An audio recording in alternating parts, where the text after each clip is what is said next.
Hello guys! Ito guys, magluluto ulit ako ng udong. Ayan, nagisa na ako ng bawang sibuyas. Ayan, ilalagay ko na ang sardinas.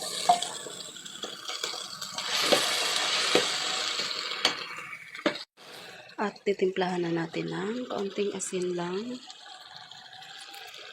Ayan, paminta. At magic sarap.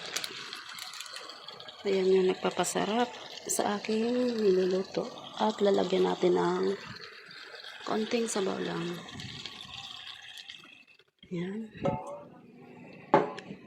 Tapos, pakukuluan muna natin bago ilagay ang udong. Ayan na guys, kumukulo na siya. Kaya ilalagay ko na ang udong. Ayan. 3 balot ang aking inilagay na udong.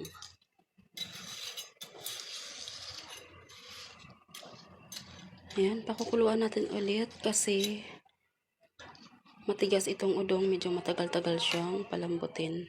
So, hindi naman gaano matagal. So lang, matigas kasi siya pag hindi gaanong pinakukuluan.